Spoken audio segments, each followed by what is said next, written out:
All right, it's been tempered 2 times at 400 degrees for an hour and maybe 10 minutes or so.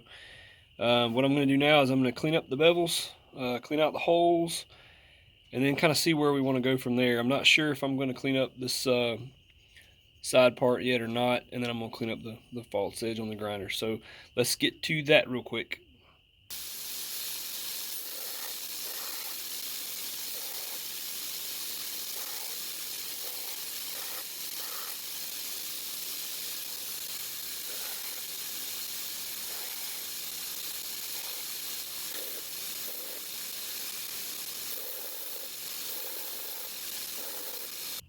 All right, so I'm pretty sure we're going to chalk this one up to being a fail, but I think, see, because the everything's smooth, everything ground out nice and flush. That looks like there's a little bit of a separation there. This side's not so bad. The one inclusion, or the delamination, did kind of grind out. I'm gonna go ahead and hand sand it a little bit, probably up to about, I don't know, 400 or so, and just kind of see what it looks like after being etched, and see if it's still kind of worthwhile. Doesn't feel like there's a separation there if you put your fingernail underneath it, but if you look at it on the camera, it sure does look like it. So I'm gonna continue to move forward for now and kind of see where it goes.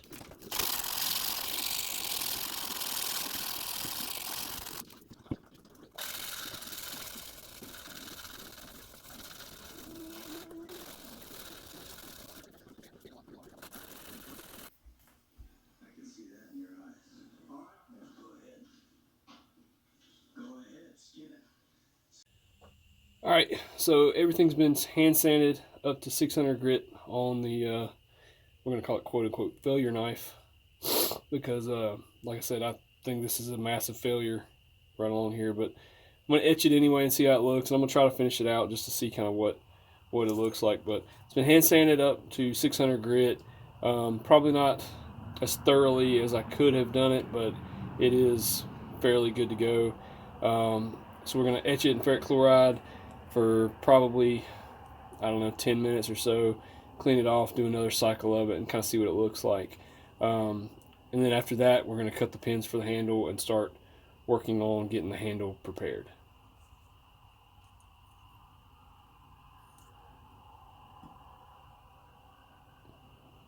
All right, so this is etched for 2 roughly about 10-minute cycles, and that's kind of where we're at now. I'm going to get this cleaned off, and then I will give you a little closer look as to why I think this was a failure. I might go, may etch it one more time. We'll see. I'm drastically new to this, so I'm not 100% sure what's going on here. I was under the impression that 15 and 20 would not etch the same color as 1084, 1080, that sort of thing. To me, that looks like it's etching the same color, but it's obviously etching darker or deeper. I'm sorry. So I'm going to put it in there for one more cycle, and then see kind of what happens with it after that. And I may sand it again with I don't know, 1,000 grit, something, to see if I can knock some of those oxides off. So let's put it in there one more time and see kind of what happens.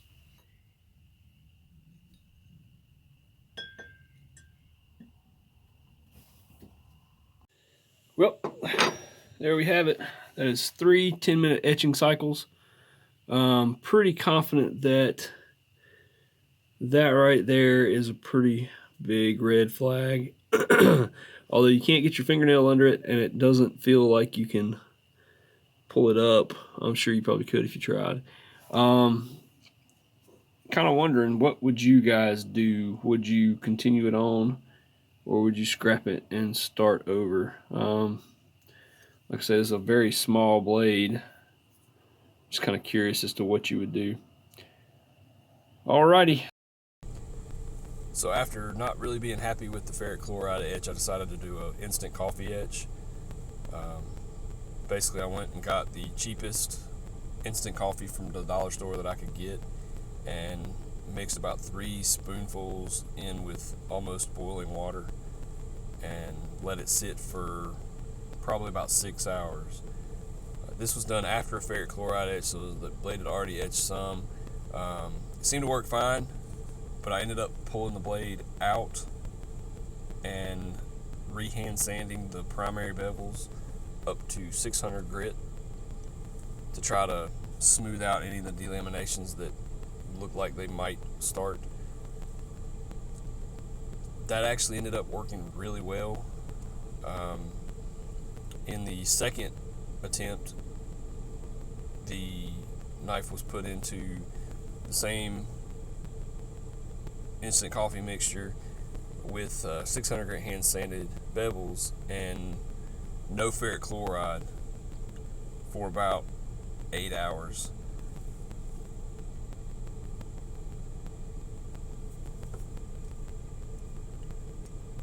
Here's the results from about 8 hours in instant coffee with no ferric chloride. Basically, I just rinsed it off and I still neutralized it in a cup of baking soda and water just to make sure that it didn't keep reacting after the fact, and then I let it air dry.